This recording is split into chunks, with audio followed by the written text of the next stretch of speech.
विशेषताएं देखते हैं। देखो सबसे पहली विशेषता क्या लिखनी है? सबसे पहली विशेषता लिखनी है कि तटस्थता वक्र ऊपर से नीचे बाएं से दाएं की तरफ होता है। तटस्थता वक्र ऊपर से नीचे या बाएं से दाएं ऋणात्मक होता है ना? तीन चीजें इसमें जुड़ी हैं। दाएं से बाएं से दाएं, बाएं से दाएं ऐसे खड़े होंगे तो देखो बाएं से दाएं की तरफ जा रहे हैं, क्योंकि हमारा तटस्थता वक्र यहाँ से स्टार्ट होता है ना?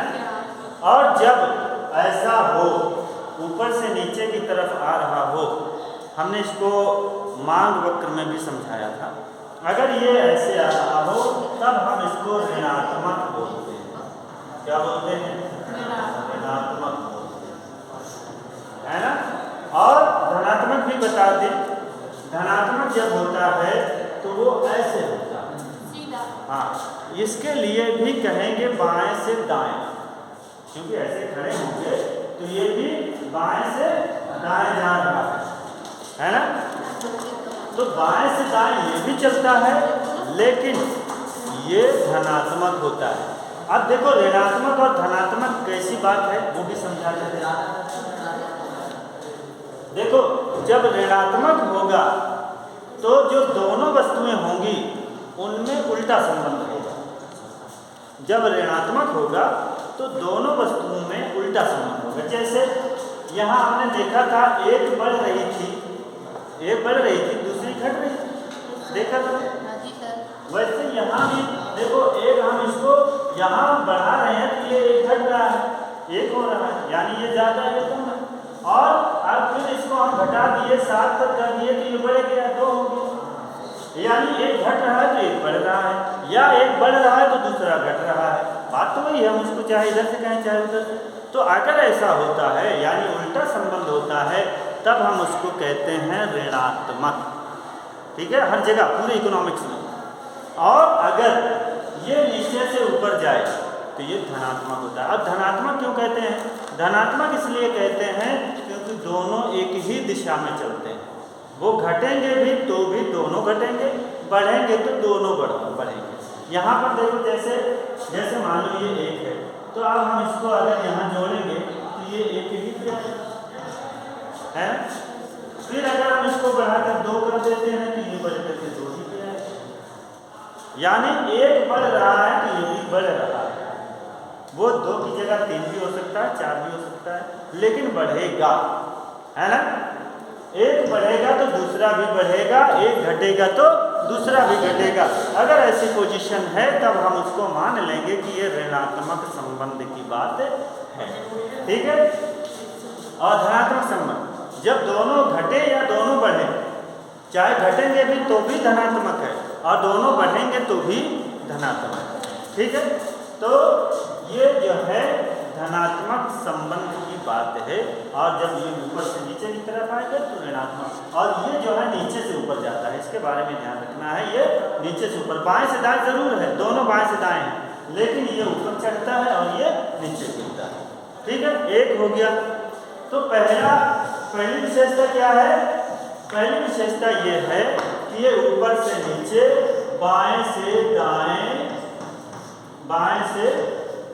दाएं नीचे की ओर होता है, नीचे की ओर होता है। ठीक है? दूसरा इसका दूसरी विशेषता क्या है? दूसरी विशेषता यह है कि मूल बिंदु की ओर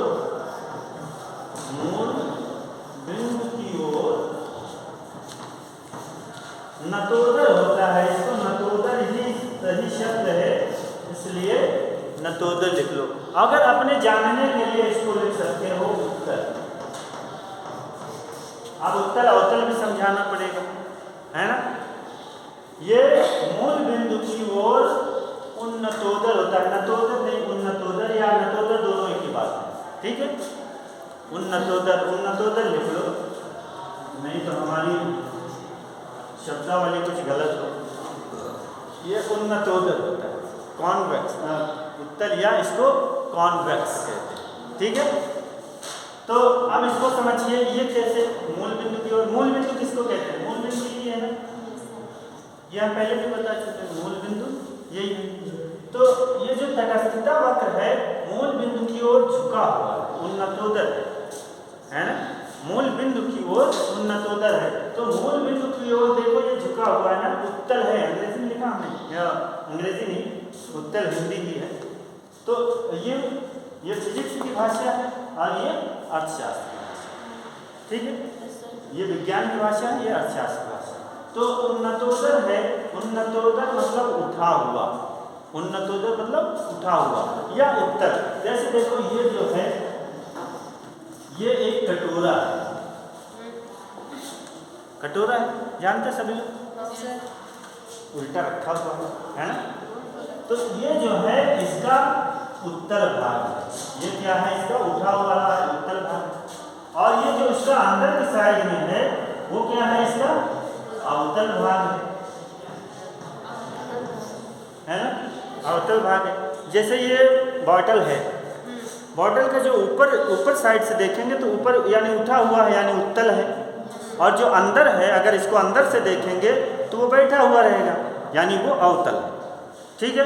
तो ये कॉन्वेक्स होता है और जो अंदर होता है वो कॉनकेव होता है, इसको हम कॉनकेव कहते हैं। ये हमारा कॉन्वेक्स होता है और ये हमारा कॉनकेव होता है। तो हमारा जो तटस्थता वक्र होता है वो कॉन्वेक्स होता है, क्या होता है, कॉन्वेक्स, उठा हुआ होता है। तो हम ये देख रहे हैं ना, ये मान लो ये जो कटोरा है, इस कटोरे का उठा वाला भाग मूल बिंदु की ओर है, तो इसको हम कहेंगे कि ये मूल बिंदु की ओर उन्नतोदर होता है या उठा होता है, ठीक है। 2 पॉइंट हो गए ना। तीसरा पॉइंट क्या है, तीसरा पॉइंट ये है कि जो तटस्थता वक्र है, सभी तटस्थता वक्र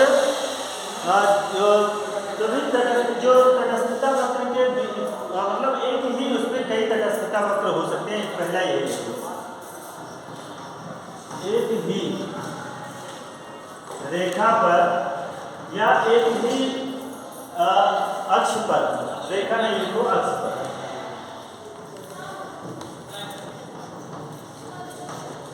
एक से अधिक तटस्थता वक्र हो सकते हैं, एक से अधिक तटस्थता वक्र हो सकते हैं।